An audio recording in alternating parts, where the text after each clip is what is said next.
I started my Art Fair Saturday program at the Western Art Talk I signed up for.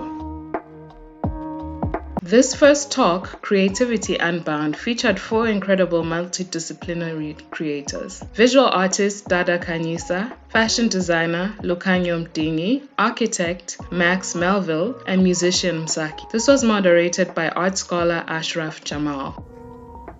Fashion is a potent artwork that we live inside, as is architecture. Music and art are intimate mysteries, adventures of the soul. The creators gave us insight into their respective creative practices and approaches. There's a noticeable style, the eyes and the faces, the way that I construct the face. So with that as my backdrop, I studied fine art and I majored in sculpture, but I was interested in painting. So wood was like a passion I acquired. I picked up in Noni Jabavu's book, which is Urbantu. Like the urban Bantu, so I'm very much interested in how we move in the city, and I'm very much interested in urban sensuality. I wanted to see how I could really use the spirit of community and how that can be interjected within design as well as entrepreneurship.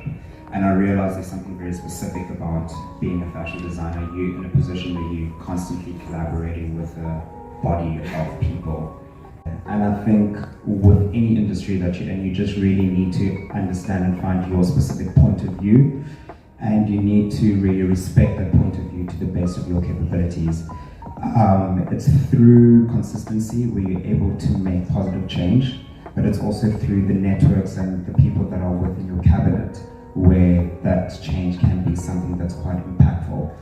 We've often gone internally in discussion in studios and tried to describe and embody this way of being like a process-led practice. And this is not so much about focusing on like what the what or the outcome is, but actually like how you're doing it. And I think that speaks very much to how Dada is speaking and Lukanyo in terms of like what is like the way of being, and that involves like your engagement with people, yourself, but also the material landscape that is involved in your craft. Throughout my life, I've always been interested in, I guess, the full bandwidth of the creative arts. And I guess that's what led me, to become, a serial collaborator. But I'm trained in architecture. That's, my craft. So whenever I'm engaging in different projects or collaborations, I'm bringing this architectural lens. Yeah, sometimes I get to call myself a song catcher because I have this picture of these moments where I have a very chaotic inside, but these moments where I have these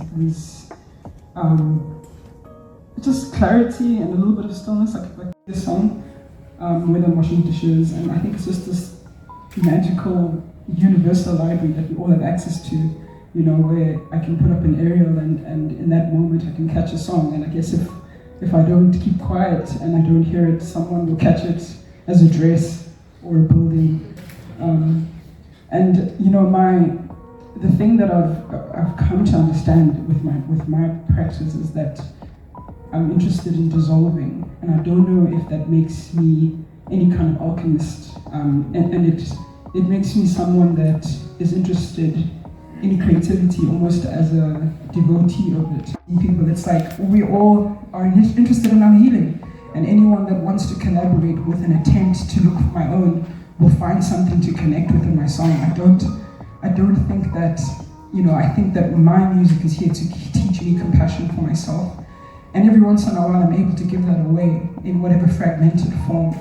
And collaboration makes that kind of attempt a little bit richer for me, because I think music, art, all of the things that we're all looking for, all of the things that we inherently are, because I think we're all creatives, they're here to teach us about the gaps between each other, and sometimes that leads you to more compassion for yourself, and it may lead to a heart that heals someone else, but all I can share is my attempts, and sometimes that's enough.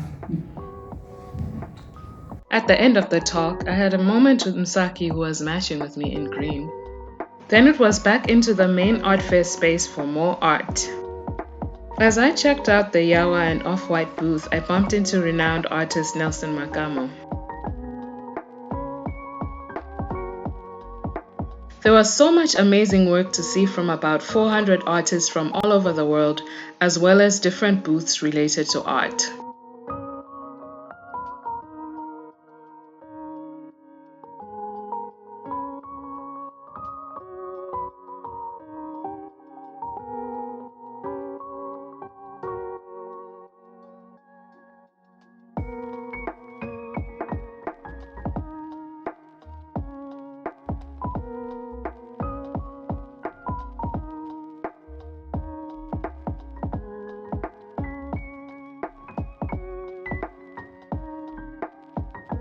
You do not understand the scale and detail of some of the pieces until they're right in front of you. It was overwhelming and moving.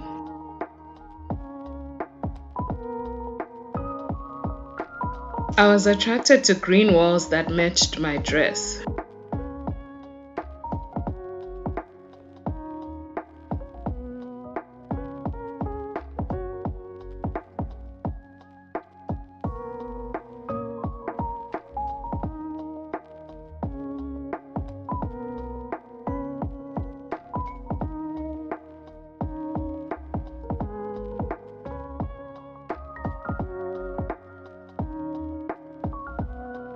One of my favorite booths and pieces was by Kimati Mafofo. I especially loved her quilted piece, Sisters in Unison 2.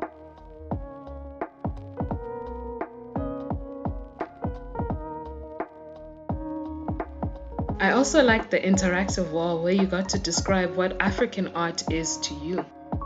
There were some pieces by artists I noted from last year's fair. This includes Azuka Moore as well as Norman O'Flynn.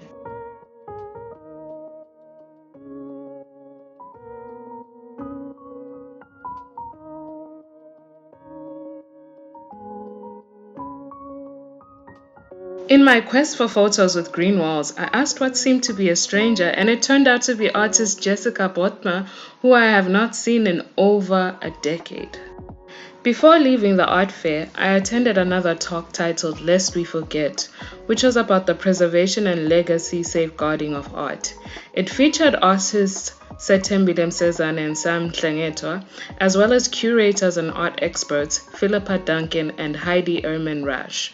It was moderated by Executive Director, Art Advisor and Researcher Elizabeth Gorayeb.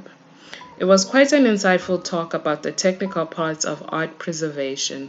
One of the biggest crises in this country is, aside from the funding and everything else, it's even if and when these collections get digitized, there's still a lack of access because there's often an expectation for a fee to be paid.